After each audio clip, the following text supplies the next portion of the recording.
मित्रांनो नमस्कार।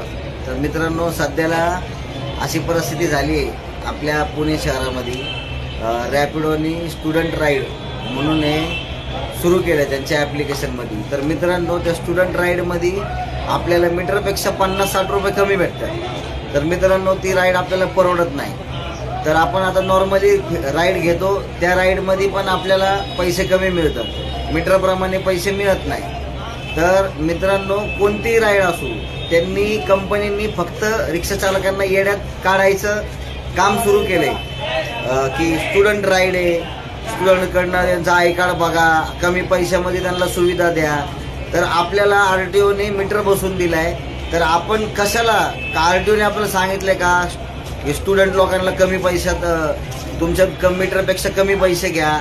आपण असं करणार नाही। आपल्याला जो मीटर बसवून दिलाय त्या मीटरप्रमाणे आपल्याला आपले पैसे घ्यायचे ही सर्वांना विनंती। आणि त्याच्या पाठोपाठ आता उबेरने सुद्धा सुरू केलंय, उबेर पण स्टुडंट राईड द्यायला लागलाय।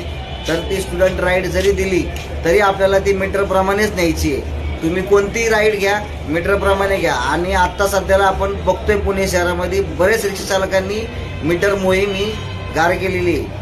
तर सर्वांना विनंती आहे मीटर मोहीम ही कुठंतरी थांबली नाही पाहिजे। तर मित्रांनो ही मोहीम आपण सर्वांनी मिळून सुरू केली, ही मोहीम कायमस्वरूपी सुरू राहिली पाहिजे। कारण ह्या कंपन्या फक्त रिक्षा चालकांना येड्यात काढायचं काम करते, आपल्याला प्रत्येक राईडमध्ये पैसे कमी द्यायचं काम करते। तर सर्वांना विनंती आहे सर्वांनी आपला व्यवसाय हा मीटरप्रमाणे करा। धन्यवाद।